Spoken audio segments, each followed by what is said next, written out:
Hello and welcome to Braving Outdoors. My name is Lewis and today we're going to be learning the sheep bend. You might be asking yourself, Lewis, do I really need a sheep bend in my life? Well, I think the answer is probably yes. Have you ever had a bit of rope like this and it's too short for you to do what you want to do? Well, then the sheep bend is for you. There's lots of ways to join rope. You can splice them together, you can tie a sort of an overhand knot in the top, and you can sort of fashion together something sort of like this. It might hold, but it will lock up. One of the best ways we find to join ropes is to use a sheep bend.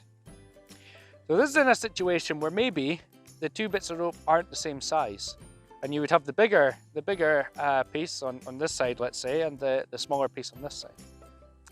And we want to join them, of course. So what we do first is we create a bite in the rope, and this is what's called a bite. If we created a loop, it would be like this, but a bite is where it comes up, goes round, and it points back in the opposite direction. Now if we hold it like this, so it kind of looks like a head, and we take this, we first poke the head in the eye, whoop, all the way through. Now the important thing is, from this point, our rope that we're trying to join on to the bite, we always want it to lead away from this loop.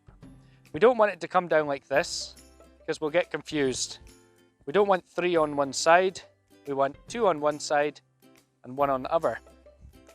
And it'll look like this.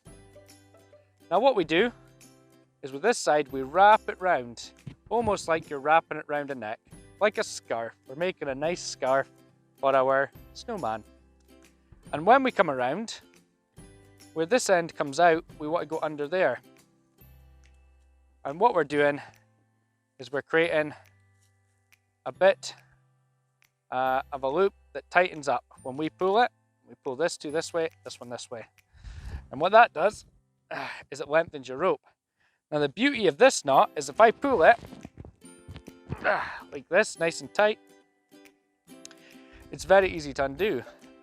So where we've got one of the loops that loops round, where we had our bite, all we need to do is push it down like this and pull it apart. And then you've got both your ropes back, which is fantastic. So let's have a closer look at the knot, shall we?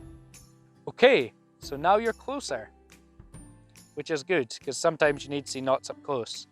But I do have a big rope, so yeah, that's also helpful. So remember, first we make a bite.